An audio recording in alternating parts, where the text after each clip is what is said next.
Hey everybody, what's going on? The Metallurgists have assembled once again for another Wednesday album club. Hope you're all doing well. Kellen's back after you can tell he's got new digs, new environs that he's chilling out in, looking all fancy. Jim, of course, both of you guys, it's so great to see you again. How y'all doing? Happy to be back after a week away. But I checked last week and it was a great episode, but I got my new digs and happy to be here, show them off and talk to you guys about some death thrash metal. Awesome. The new lounge, Kellen. Yeah. The new lounge.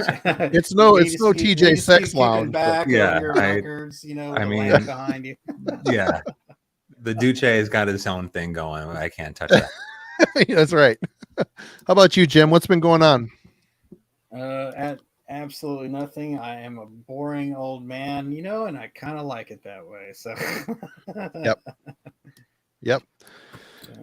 Well, we've gathered here this evening to talk about this slab. It is called Visitations from Enceladus or Enceladus. I think it's Enceladus. Came out in 2020. A little bit of history. This band is named Cryptic Shift. They're an English band from Leeds, West Yorkshire, and they were formed in 2013. The band they started jamming together in 2010 in high school. They were all friends. The band has released 2 demos, an EP, and 2 splits, along with their debut full length. There's been a number of lineup changes. Every time they change the lineup, they do a demo and stuff. But Visitations is their debut full length, and it's here. It's quite a bit to bite off and chew on. I was really excited about checking this record out because I bought it a while ago and spun it a few times, liked it, but I felt this was a good time to maybe dig in a little bit further, and I want to drag you guys along with me on this mission. But I guess we should just start off with the normal first impressions. Hey, thanks a lot, man. Really appreciate that. You're too kind. Thank you so much. Kellen, let's start with you. What was your first impression?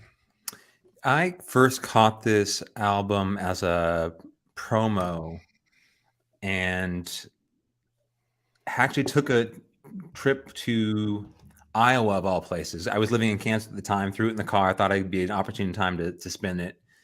And first impression was, okay, I'm digging it, some kind of death thrash. And you kind of look while you're driving down at the track listing and you're sort of waiting for that next song to come along. And it kept on, and I thought it was going to get to a change. And then fast forward, another 10 minutes, I think it's still at track 1. And then another 20 minutes, still at track 1. Sure enough. So it was very difficult to dig into this album right away just because of that initial song was a lot to chew on. But I've listened to it a few times since, and I really like it. I've got picked up my picture disc version of that. Uh-huh. I really, the Harvest Treatment picture disc, they did a beautiful job here, but looks cool. So I really dig the record, but it was a little bit of a challenge first getting into. There's a lot to kind of sort through when you first spin this record. Yes, indeed. Jim, how about you? What were your thoughts? Well, we've all had that album where we've had several beers and we're hanging out with our friends and, a riff comes on and you're just like, you know what I mean? I want to break things. This is amazing. Hey, dude, I want to buy this, and that was what happened, Marty. We were in your base when you put this on a few months ago. And one riff in particular on the first track caught me, and I was like, oh man, I love this. I'm going to buy it. And, I hadn't returned to it until you selected it. And when I did, I was kind of like, oh, what the hell? It was not quite what I remembered. So it shows what the effects of alcohol can do. Yeah. I still like it, but it was not what I expected. In a completely uninebriated state. It was a lot less death metal, a lot more progressive thrash than from what I remembered. So we'll get into that, but still like it. Maybe not as much as when I had a 6-pack of Coors Light in me, but Silver bullet will lead you astray, is what you're trying to say. Silver bullet, man. Silver vortex, silver bullet. Well, for me, Jeff over at Metal Madness 66 recommended this band to me, and I just kind of bought it sight unseen. I also bought like a 4-way split on vinyl with them and 3 other bands. And first impression, I was pretty impressed by it. And to be honest, there is the musicianship on this and the overall vision for this is very impressive. Having to sit down and finally dig into this record this week, I really wasn't in the mood for this style. And it was kind of a slog to get through, multiple times, but it's really hard to besmirch their talent and,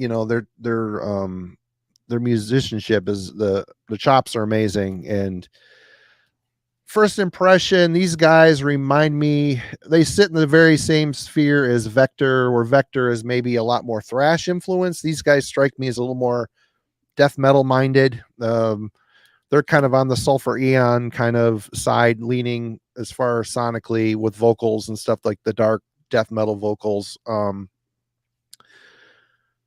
It's very impressive. But there's some things about the record that make it a little difficult for me to process it.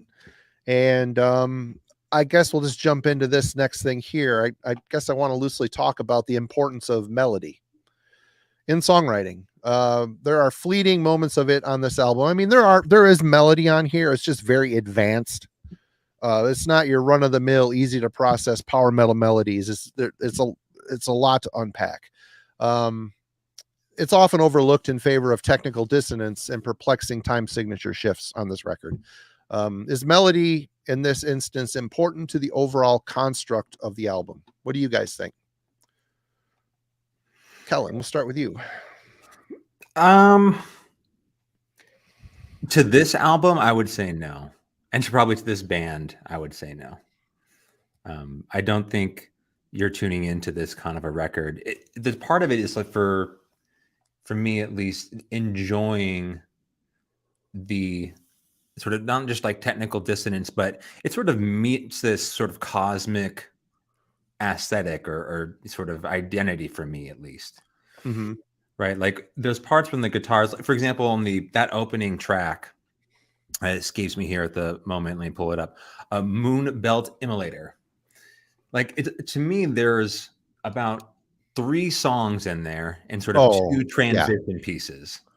I was trying to actually divide it up and kind of go through how they're dynamically trying to move through that song. And all the transition pieces feel like they're trying to dissolve or deconstruct, a song instead of trying to provide some melodic bridge into the next piece. So there's like clear moments of kind of death or death thrash. And the appeal is this, like, we are lost in space kind of cosmic vibe for me. That's the experience, at least when I listen to this record. So I guess I don't rely too much on melody pulling me through it. I'm trying to enjoy it. Like, you've got your Gorguts t-shirt on there, right? Yeah. Right. It just, as an example, right? There's just something about like the personality of a band where you are specifically there, you're intrigued for that kind of dissonance. Yep. And it's, to your point, like they're skilled, but it makes for more challenging of a listen for sure. And so it's harder, especially trying to navigate through 26 minutes. That's no matter, whether you're playing a melodic song or not, that's an incredibly challenging task. Yeah. So it's rare that I think you find a band that has the kind of not only skill, but sort of sense of direction and coherency to pull that off. Whether they did that on this record, I personally, when we get to the track listing and sort of how it unfolds, I actually enjoy side B of this a whole lot more than I do side A. Right. But I guess, do I think that like melody is important? Yeah, but I don't really know if I'm tuning into Cryptic Shift to find it. So I guess that'd be my answer there. Right on. Jim, what are your thoughts? There is some I'll call them bizarre moments of melody on here that I heard, like in Moonbelt Emulator, that really long first song we kind of keep harkening back to, a sort of the definitive track I think on this album, for better or for worse. There's this like happy jazz moment. It's a lot described, like 10 minutes in. It's just like and for a second there I felt like I stepped out of this death metal space capsule and stepped into this soft pop elevator, you know what I mean? Like it was a bizarre transition, and as jarring as the dissonance is in this band, that was like the most jarring thing for me. It was like, whoa, what's happening? I don't know if it quite brought in the cacophony, or cacophony, however you pronounce it, into balance, but it did give it some more color, and there's a lot of color to be had on this record, I am in complete agreement with Kellen. I actually like the the other side of the album, the last three songs better. I liked that, that kind of like forcing yourself to compartmentalize, to compact what you're doing. You can still kind of showcase your skills and your intent, but you can do it in 5 to 7 minutes. And I think it's a little bit easier to breathe as a listener, having said that, in Moonbelt Emulator, I'd say it's about 12 and a half minutes in. There's just this really cool, that was the riff that made me turn to Marty, under influence of Coors Light, and say, I want to buy this record. It was this crazy, like the played by itself, coming out of one speaker, a Slayer, Angel of Death, just like down picking with harmonics, and I was like, I want to break something. And, I really love that. And one of the things I'll say about this band that I like is despite their technical ferocity, which can be almost overbearing at times, they're never afraid to bring it back down to, brass tacks and give you a good riff that you can kind of sink your teeth into. So I think that's one of their skills. But I will say, I think in Cryptic Shift, the melodicism isn't necessary, but being that the whole album is kind of a punch in the face, like I kind of appreciate it here, just as one other tool in their arsenal. So. Right. Well, for me, sitting here thinking about it after I proposed the question, I think I spent more time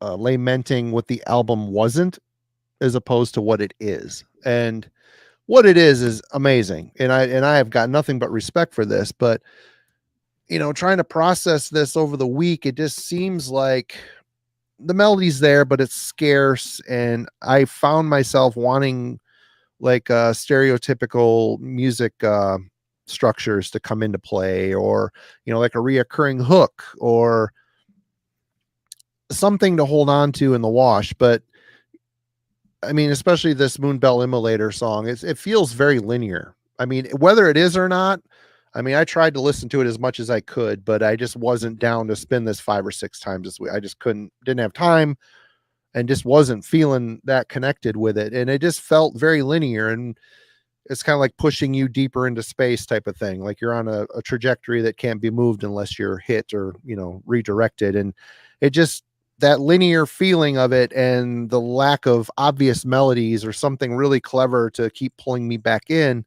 it felt very alienating. It felt very arm's length for me. I just couldn't. And I do like to, obviously I'm wearing a Gorguts shirt, obviously I'm more of an old Gorguts fan, where it was like more riff based death metal until they got super crazy. But I do How's it going, Jeff? This is all because of you we're doing this one tonight. You're the one that turned me on to this band, man. But yeah, I mean, I do wish there were more substantial elements of melody on this record. Something a little more concrete to hold on to when I'm in that capsule on the journey. It's opposed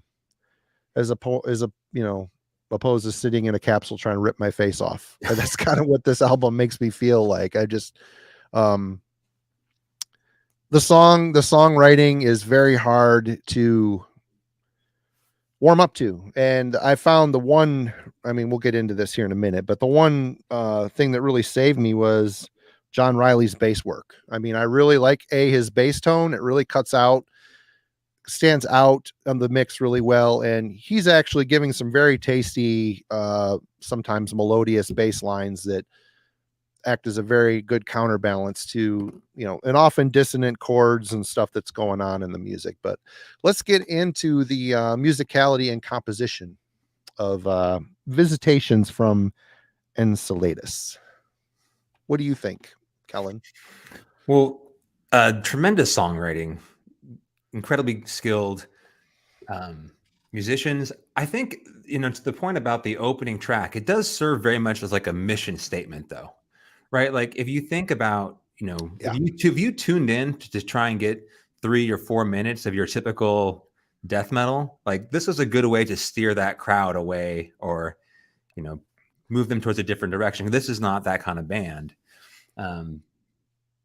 So it's not necessarily I have a problem with that opening track as much as I sometimes think of it could have been better served breaking it into smaller pieces. I don't know if that would make it easier to go through the track listing and then try and just divide it up with sort of intro outros. But once they get to the back end of this, this album, the songs are still like 7 minutes long. I mean, it's not like whatever. They're super easy, super simple songs to play. 7 minutes of death metal or death thrash is still plenty good, in terms of talented songwriting. So, and for anyone else, that would be considered like a tremendous achievement. But I really dug the songwriting, and there are less. The riffs don't stay anywhere too long. So while they do give you to, Jim mentioned earlier, every once in a while they'll come back with something that you can really hold on to. It's not too long before they transition out of it. So that kind of like dynamic push and pull during the course of this entire record keep you on your toes and engaged. I think it's a great death thrash record, personally, and I don't think another band that comes to mind. I don't know if people are aware of a band called Teleport that's turned into Sidrian. They're really good. So, but yeah, dig this band and their songwriting for sure. All right, Jim. I gotta address the comment there saying, "Are we afraid of 20-minute songs?" Dude, I listen to plenty of 20-minute song metal. It's just my only issue with this is I think the first half of this album, that one song, has more of a feeling like it's the riffs are stitched together rather than the riffs kind of flow. There's a lot of technical capability behind it, but if all I'm really wanting to do is flip the record over to the other side, then you got to take a step back and say, are these 20 minutes making sense? And so I still question whether they do or not. But having said that, flip the record over, hearing Petrified and Hypogolian Goal, The Arctic Chasm, or Planetary Hypnosis, all of those songs are great songs. You can still tell that these guys are incredible shredders, especially that bass player. He's just flat out amazing.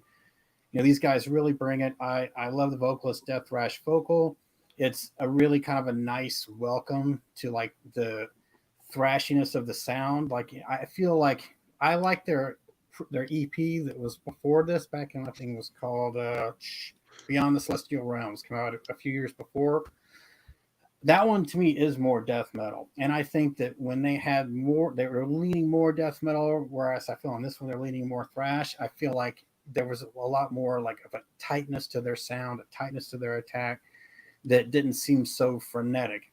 And I didn't feel listening that EP back and forth in preparation for this week that same chord of like stitched together feeling that I got from Moonbelt Emulator.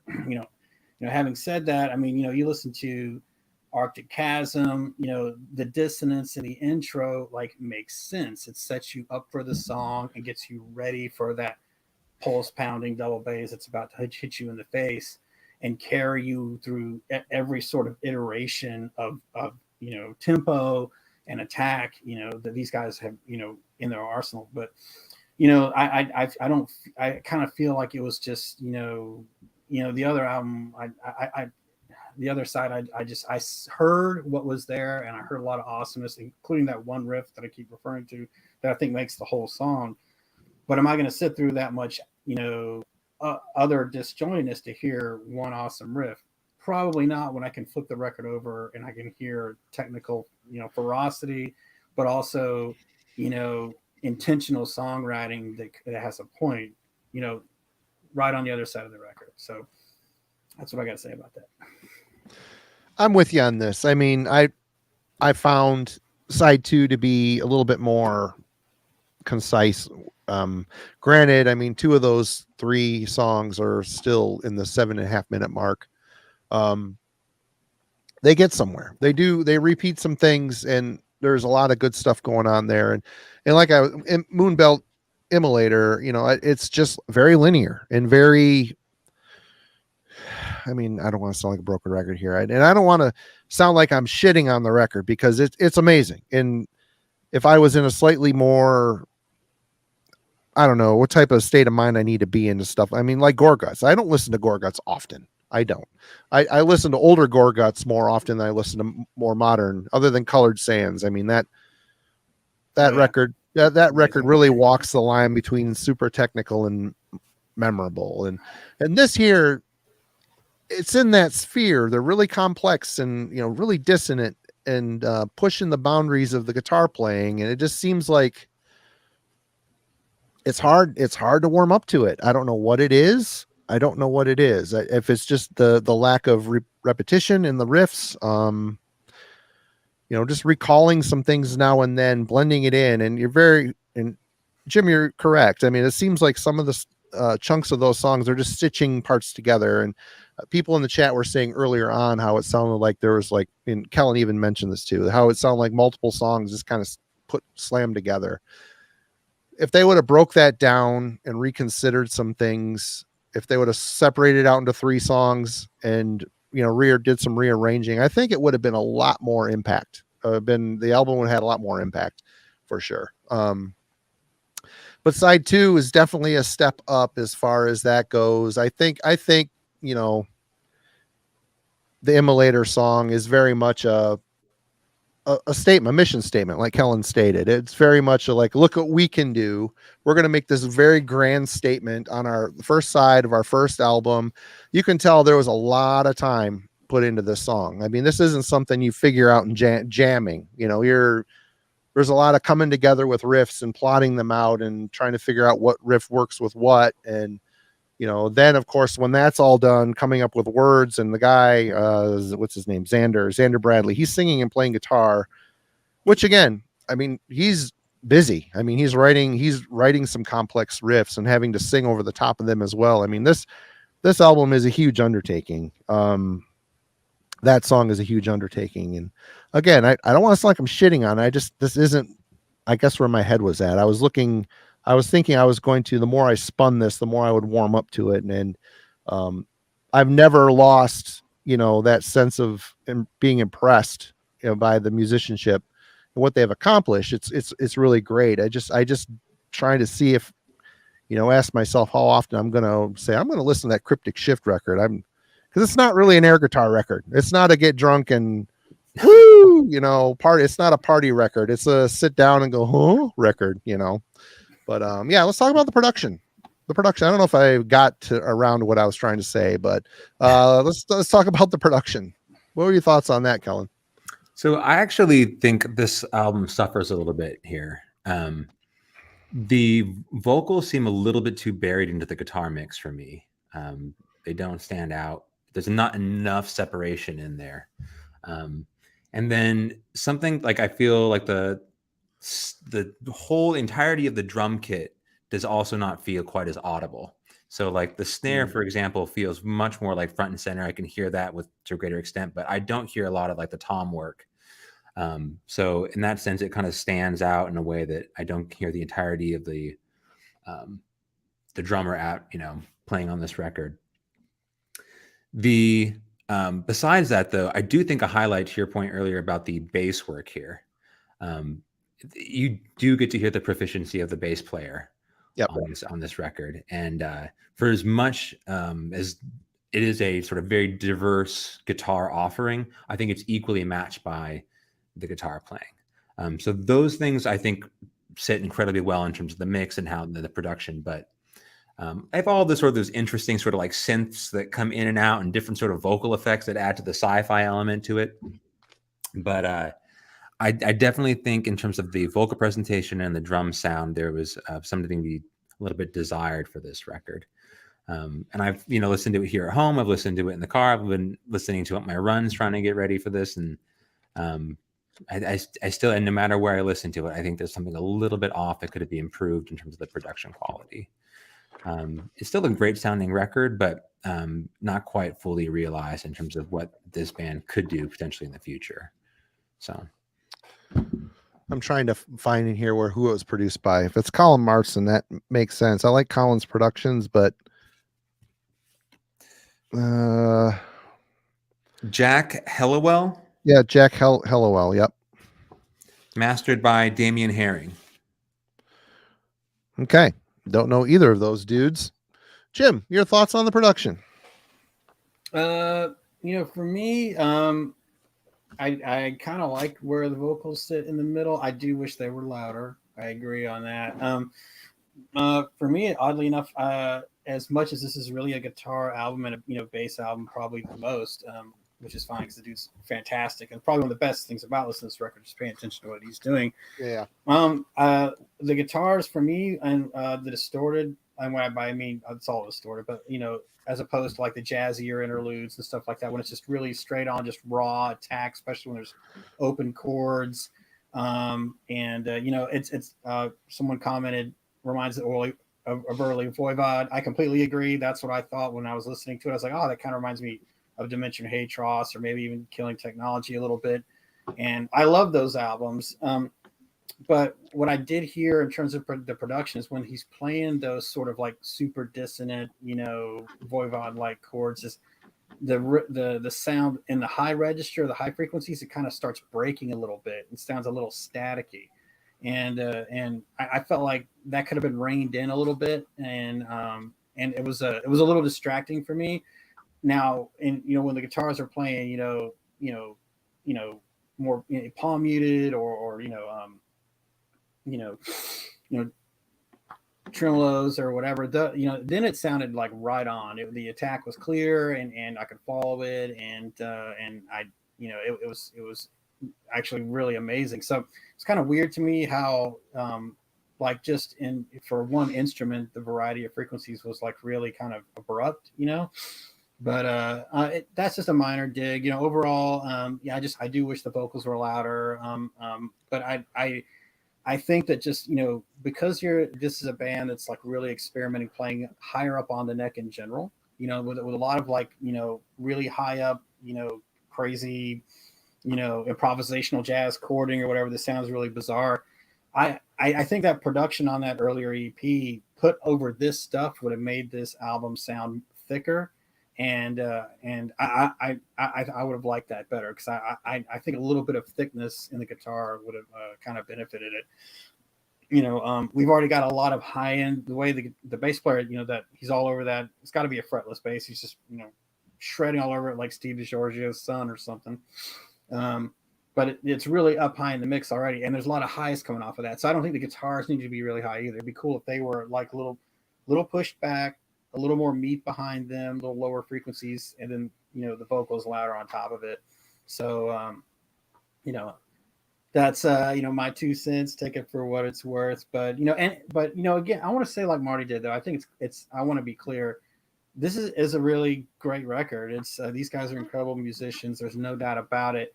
but it is something that, you know, it's going to be a challenging listen unless you're playing at this skill level yourself, or you're in a band like this. You know, it's going to be a challenging listen, because, you know, this isn't something that comes down the pike every day. But I don't necessarily think that it should. You know what I mean? You know, this is a musician's kind of a band. Oh, you know? totally. And I totally agree with that. I think if every band sounded like this, then, you know, kind of wouldn't be, you know, so much fun. It's good to have this. I love your comment about more Gorguts, Marty. You know, love Gorguts, but I can only put them on every once in a while. You know what I mean? Yeah. Because I know that, okay, I got to get ready for some really bizarre dissonance that's going to smack me about the skull for 40 minutes, you know? Yeah. And you got to be in a particular, at least I have to be in a particular headspace for that. But like Obscura, that album, holy shit. Yeah. It's, I mean, to this day, it's like, it's so amazing. But then I get like 25 minutes in and I got to take a break. You know what I mean? Colored Sands, though, I can listen to that one back to front. I don't know what it is about that record, man, but yeah. Well, someone said it's set up in they wrote it very pop structured. It's complex, but they wrote, you know, verse, chorus type stuff. And I will say, during that whole Obscura era, I mean, people that really connected with that record really were blown away by, for people, you know, I mean, Gorguts Obscura, not the band Obscura, but the album Obscura by Gorguts.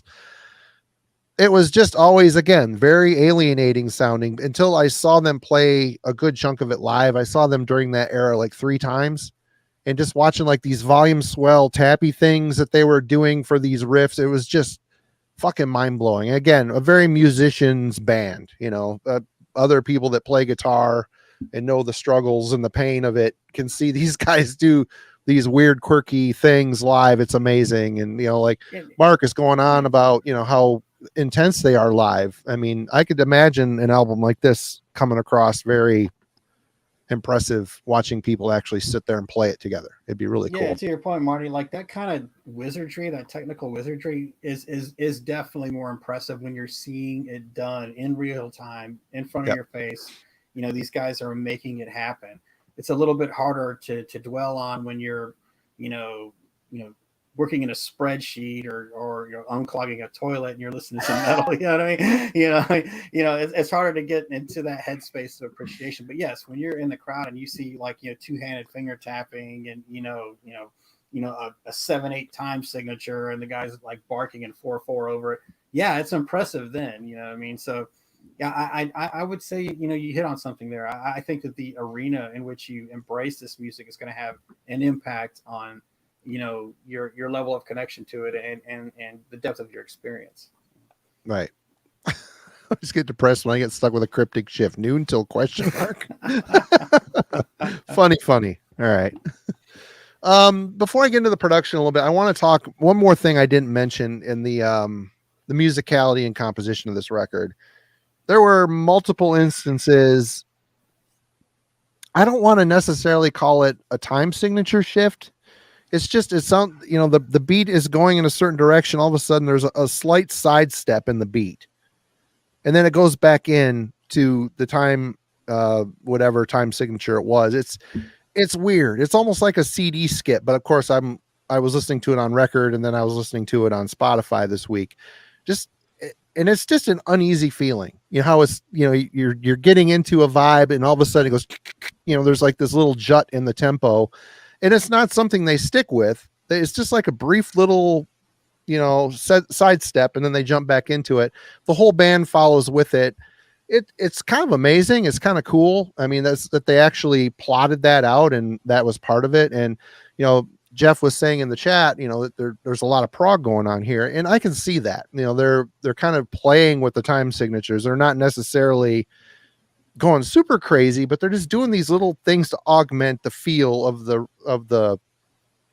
motion of the music. And it's cool, but man, again, it's like one of those like nails on the chalkboard. It's like, I don't know, why'd they do that? You know, I mean, just to fuck with you kind of thing. And I don't know, I tend to really, you know, hook on to music and get a lot of emotional feedback from it and stuff like that. It's awesome. It's technically proficient. It's amazing, but it doesn't always sit well with me. And yeah, and they're doing all this while windmilling, of course. Yeah. But production. you know, there was nothing in the production that bothered me. The vocals, I guess I didn't really register that they needed to be louder. It seemed like they were sitting in there right. I like the fact, I mean, again, we're going back to John Riley's bass work.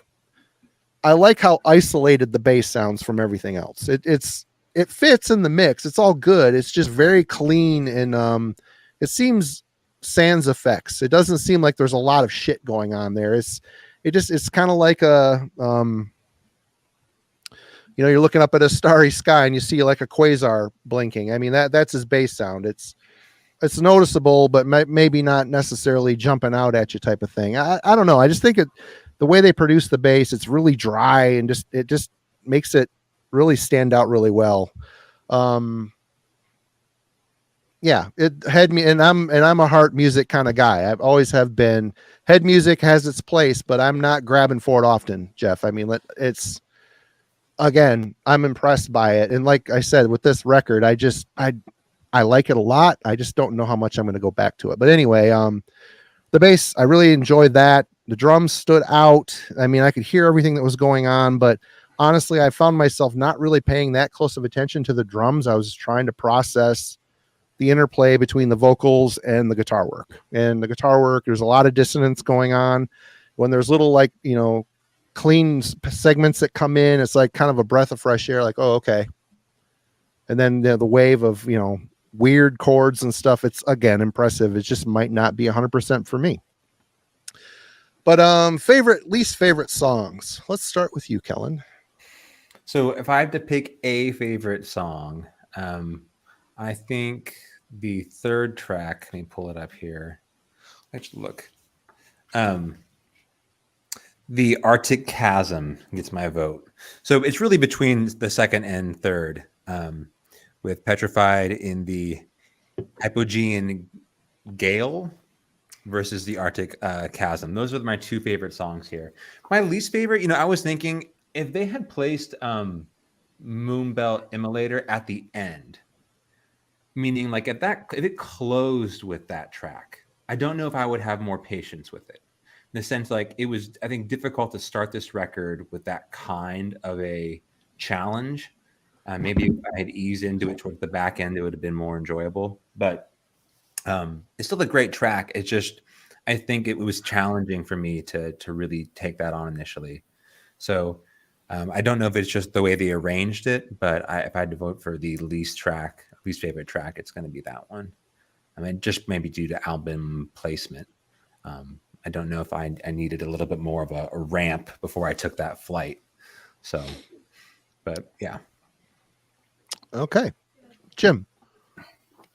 We're in total alignment today, Kellen. Arctic Chasm is definitely my favorite track. I love that song. There's about 5 minutes in, there's like this break that sounds like Old Forbidden to me. Like, you know, it could have been on, you know, it could have been like Through Eyes of Glass related or something. And you know, that weird mix of, you know, Voivod, Gorguts with a little bit of Forbidden thrown in. I mean, and that song to me, like, has it all. You know, give me 6 more songs like that. You know, that's when I referenced earlier, it had a really nice haunting dissonant intro that made sense because what came next is like a very strange but very upbeat as well, still dissonant, technical, and bizarre, but you know, followable riff, you know, that made me want to just go along with him on the journey. And you know, there is you know, that same kind of like, you know, fall off into some like, you know, kind of like, you know, lighter dynamics in the middle, and then it comes back up, you know. But here it's all done, you know, with, I think, a little bit more, you know, editing, and so it stood out more. I think it made the song even more approachable, where some of those moments on, you know, the super long track made it less approachable. So definitely love Arctic Chasm. And I love Planetary Hypnosis too, the closer. The, you know, the close. It's in my opinion, by far the most aggressive, most death metal like song. It's a great way to kind of, you know, cap this album off. It's a true basher. But, you know, I like what you said though, Kellen. You know, I think you got a great point there. Maybe if, you know, the track order was reversed, you know, and we had Moonbelt Immolator at the end, you know, I mean, as you're saying it, I'm thinking about it, I'm like, man, I think you're onto something there. I think that I like, to your point, slid into that because there's plenty of bands that I like to put their long, crazy. A lot of times, faster bands like to go with something doomier at the end. But a lot of times, there's plenty of times where that is a great move and it makes sense on the album, as long as it isn't boring. The one thing I'll say about Moonbelt Emulator is it is not boring. Boring is nowhere to be found. Yeah. Boring is not a word that comes into play on any aspect of this album. And and if you are looking for a challenge, this album's perfect for that. And definitely, if you're a musician, you can really appreciate, what it took to not only generate these riffs, but to put into some kind of semblance of sense, So, but yeah, I highly recommend Arctic Chasm and Planetary Hypnosis. For me, there's no songs on here that are bad, and I think I'm gonna be a contrarian here and say that I think that Moonbelt Emulator is the perfect place for it. If I were in the band, I would have preferred 3.5 new songs as opposed to one long one, but they didn't do that. And I like that song maybe the best out of all of them because of how ambitious it is. I would love to have been a fly on the wall, or like I said, had a hand in trying to help sculpt the direction of it. Granted, I can't play like that, but going and helping try to mold it into something maybe a little more palatable. But as it is, I think as a big 25-minute long project, I think it's quite impressive. I can only imagine the digital workstation files that are gumming up someone's computer with all the millions of riffs that didn't make that song. But I like they tried this. I think it's cool that they tried, starting their album off with this big fucking monolith of a song. And, whichever way it goes, it, like you guys, Jim, it isn't boring. It isn't boring. It's very interesting. Is it as good as the songs on side B? It probably not, but for ambition alone, I give it an A. And I like I said, I would have liked to have been there to help sculpt it into something maybe a little bit more palatable. But for that alone, that I'm gonna have to pick that's my favorite, just because it's such a huge project, and it's something to think about while you're listening to. And I'll be honest, I don't always want to be thinking when I'm listening to music. That's another reason why I'm probably not grabbing for this record. But that one is a song that it puts a lot on the table for you to process, and it kind of demands you to go along with them on the journey, whether you feel comfortable in the journey or not. But having said that, Judgment, final thoughts. Jim, we'll start with you this time. Harkening back to that basement night, if you had asked me then, I would have been like 10 out of 10. Catch me now. I was really into it. But listening to it again, it's more thrashier than I remembered. I like the older EP that was more death metal. The death metal's still here, but I think that the thrashier elements obviated a little bit. The good news is that what the thrash bands they harken back to are great. Ones like Forbidden and early Voivod, which is Piggy albums only for me, guys. So I think that they are incredible musicians, but for me, just in general, this kind of stuff I got to be in the mood for. I was listening to Isan tonight, and even that's kind of like, as much as I love like After, it's such a great album, there's a lot of like prog going on there. I can't pick it up all the time. I got to be in the mood. And so for me, because of that, not because of what's behind it, but because how often I know I'm going to grab it, it's like a C- for me, a 7.9. But if you want an adventure, and especially if you're a musician and you just want to be blown away, this is a great album for you. Okay, Kellen. I guess part of the appeal here for me, if you were to zoom out and think about, this is on Blood Harvest, but peers, like other young sort of death metal bands that are coming out right now. Like, I think when I listened to this initially, it did feel like a little bit of a breath of fresh air, in the sense it wasn't doing the old school death metal, whatever, cavernous kind of thing. It was something totally different, far more challenging and technical to listen to. And so when I think about it in context with the rest of the bands that are probably in their peer group, it was fun to listen to. I got something more out of it as a consequence. And another thing I kind of was wondering, and I'll just kind of throw it out here in closing thoughts, was this to me very much plays out like a death thrash record.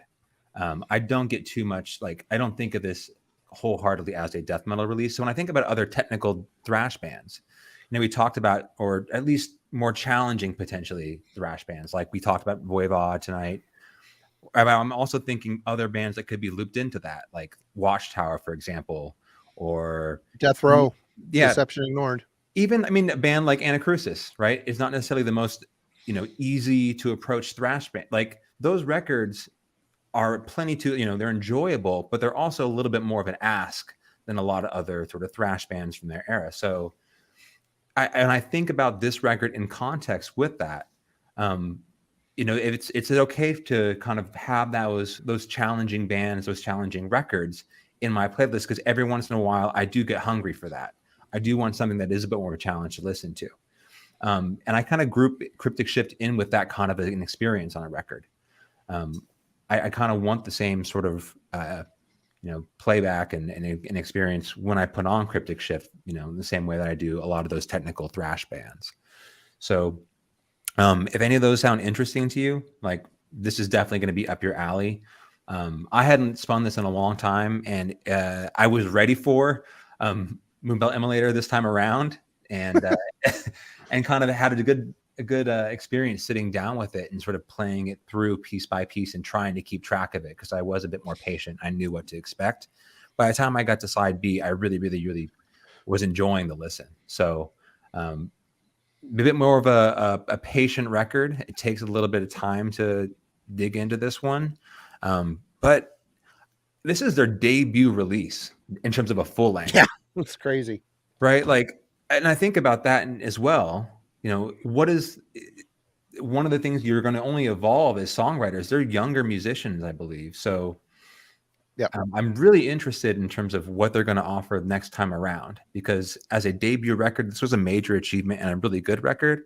I think, what's potentially on the horizon for this band is really encouraging. So I'll be there to listen and when the next one comes out. But in the meantime, you should check this record. Full agreement here. And it's easy to lump them in, between, a bunch of technical, super, thrashy / death metal bands. But I think the closest scope of reference would be, there's some Vector going on here, especially with the whole space thing. I just think Vector has them beat, where that band is infinitely super complex. They still write really hooky, really catchy songs with a lot of power, in spite of the main guy's problems. But this album, again, Kellen, you made a great point. This is their debut record. This is a hell of a statement. This is them planting their flag, saying, we are here, this is what we can do right out of the box. And it's going to be really interesting to see what happens, especially as soon as side B hits, their songs start to take a little more of a palatable form. I think that's just going to be carried on. I don't know that if there's going to be another Moonbelt Immolator on the next album. I think this might have been the grand statement to set the ball rolling. I think if they tried that again, it'd be like, okay. But if they do try it again, I hope they consider maybe some of the missteps on the last song and write something a little more digestible. But I think this is a good 7.5 record. I think it's a really great start, but my caveat would be, I don't know how much I'm going to listen to this. It's not their fault. I'm just very much, I need to connect with the music a little differently than what they're, very calculated and very, alien sounding tones that they're throwing out. And the dissonance is also a big stumbling factor for me, not in a bad way. I'm not always in the mood for it, but yeah, good 7.5 for me. It's a great record. I'm glad I own it. I'll definitely return to it. I'm just afraid that once it finally makes it into the collection, it's going to be kind of sucked in and never seen again, but we'll see what happens. But yeah, that was it. We made it through. And thank you guys for putting up with this pick. I mean, it was a little bit different than what we've been doing. Kellen, I think you're on par for next week. What is your choice for us to get into? All right. This is. Hold on, let me get you up here. Okay. I've seen you show this record before. I don't know what the hell it is, but this looks familiar to me. So this is Ecclesia, and I don't know if Chromie's still in the chat, but he's going to get pissed off when I mispronounce this in French, so I apologize. But De Ecclesia Universalis. So I have no idea how badly I butchered that, but I'll put it in the chat for people who don't want to labor through my terrible French pronunciation. And if they want to check it out, we can do that. Yep, I'm going to need a clarification on the spelling of that before we move forward. So I'll just throw that in the chat so we can get that. I get that wrote down. Ecclesia. And that's right, Jeff. There wasn't enough Lost Horizon on this. There's not enough Lost Horizon in most music these days. Welcome back to the Days of Thunder. Hey, before we break, man, let's talk about that album art, man, just for a second, man. Can one of y'all hold that up? You know, that's what the hell's going on here? Dude, I love it, man. It's cool. It's definitely cool. But what the hell's he holding? I don't know. He's standing in front of like a sea of mercury or whatever is red element kind of a thing. It's blood. And there's blood. He's in front of the Arctic chasm, man. That's what he's yeah, what is that? A grenade or something? Or a communicator? I don't know what the hell that is. Nice. Yeah, I don't know. His medallion of victory. Holy shit. I made it. Ecclesia Universalis. ECCLESIAE. Okay. You know what, guys? Melody on this one, Marty. Don't What's worry. that? There'll be some melody here. Yay! Melody here and potentially a slight little layer of cheese to enjoy. So yes, there might be some Velveeta. I'm just warning you. I love the Velveeta action. And also for Friday, I have totally spaced. I can't believe it's already Wednesday. We'll get somebody figured out. Actually, it'd be nice to have Chromie back for a return visit. A post Halloween jaunt. Are you down, Phil? What's going on with you Friday? But anyway, we'll talk to him later. Everybody, thank you so much for joining us again. It was another fun episode. We had a great time. I'm glad some of you enjoyed this. Nice breakdown. Hey, you're welcome. Sorry, I didn't clone myself, Tim. Maybe next time we'll see if that my screen breaks in two. So it's good to see Kellen back. It's always good to see Jim as well. We had a great time, and thank you one and all for joining us. We will see you Friday. Don't know what it's going to be, but we'll be here, and definitely we'll be back next week for another episode of the Album Club. So everybody have anything to add before we jump? As Tim said, listen to Zealotry for Jack. All right. Also check out, I should comment here, check out Killing for Company and check out Eihwaz Recordings. The links to both of these fine gentlemen's endeavors are in the description below. Also check out Metal Madness 66. Jeff does a great job on all these awesome deep dives. Definitely check out Chromium Dioxide Radio if you have not. I mean, he's one of the best channels on YouTube. New episode just dropped on Halloween. Absolutely killer as always. And anybody else that has a channel on here, feel free to share your wares with the crowd. But thank you, everybody. Y'all rule. We really appreciate having you around, and we will see you on Friday.